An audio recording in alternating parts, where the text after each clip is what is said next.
अब remainder theorem से related and दो पॉलिनोमियल्स को डिवाइड करने से रिलेटेड हम कुछ एग्जांपल्स देखते हैं। First example is find the remainder when x to the power 4 plus x cube minus 2x square plus x plus 1 is divided by x minus 1। इन दो polynomials को जब डिवाइड करेंगे तो रिमाइंडर क्या आएगा ये हमें देखना है। फाइन, सो इसमें अगर मैं फर्स्ट पॉलिनोमियल को px सपोज कर लूं, so px will be equal to x to the power 4 plus x cube minus 2x square plus x plus 1। And जो दूसरा पॉलिनोमियल है जो डिवाइड करना है that is x minus 1। So 0 of x minus 1 का मतलब है कि वो कौन सी वैल्यू है जिसको अगर x में मैं सब्स्टिट्यूट करूं तो आंसर 0 आए।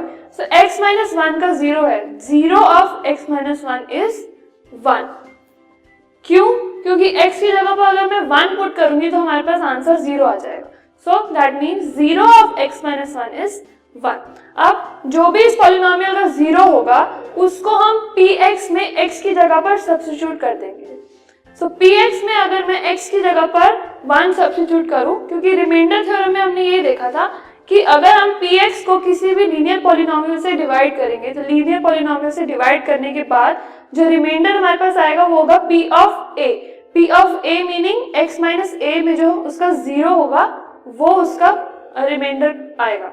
सो उसमें p ऑफ a था क्योंकि x माइनस a हमारा लीनियर पॉलिनोमियल था, इसमें x माइनस 1 हमारा लीनियर पॉलिनोमियल है तो ये p ऑफ 1 होगा। So p of 1 will be equal to x की जगह पर हर जगह 1 पुट करना है। सो x to the power 4 मतलब 1 to the power 4 plus x cube मतलब 1 क्यूब माइनस 2x स्क्वायर मतलब 2 इंटू 1 स्क्वायर प्लस x मतलब प्लस 1 तो एज इट इज आएगा। फाइन, अब इसको अगर हम सॉल्व करें तो हो जाएगा 1 plus 1 minus 2 plus 1 plus 1। Solve करने पे it gives us 2। So by the remainder theorem हम ये कह सकते हैं that 2 is the remainder when this polynomial is divided by x minus 1। इन दोनों को डिवाइड करके हमें 2 एज द रिमाइंडर मिलेगा। एक और एग्जांपल देखते हैं।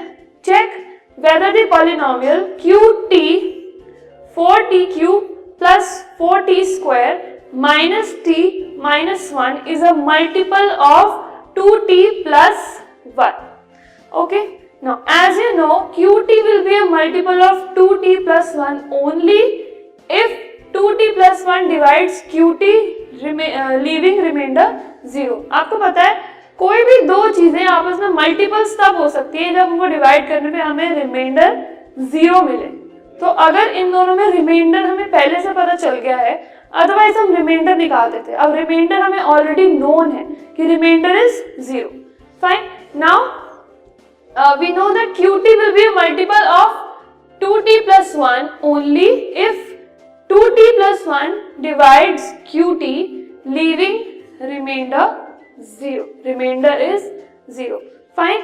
Now taking 2t plus 1 is equal to 0. अगर मैं इसको 0 की इक्वल पुट करूं तो t की वैल्यू हमारे पास आ जाएगी t equal to minus 1/2।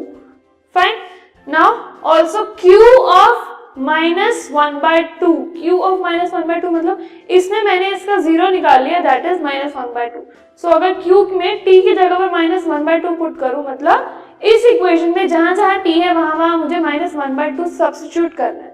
So q of minus 1/2 will be equal to 4 into t cube की जगह हो गया माइनस 1/2 का cube. Fine, plus 4 into t square that means 4 into minus 1/2 का square and then it is minus T.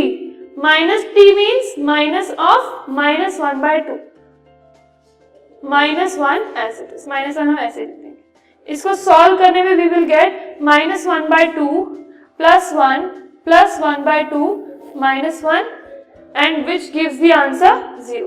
So the remainder obtained on dividing qt by 2t plus 1 is 0. हमने remainder theorem use करी and उसका reminder निकाले। Reminder निकालने के लिए हमें जो स्टेप्स यूज करे थे, सबसे पहले 0 निकाला, 0 ऑफ दिस लीनियर पॉलिनोमियल, उसका 0 आया t इक्वल टू माइनस 1/2। अब पॉलिनोमियल में उसकी वैल्यू पुट कर दी t की जगह पर minus 1/2।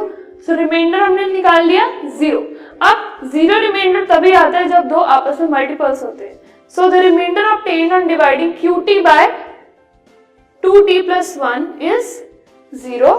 So 2t plus 1 is a factor of the given polynomial qt, that is qt is a multiple of 2t plus 1. यही हमें चेक करना था। So we've checked it and yes, qt is a multiple of 2t plus 1. Let's move to the next topic.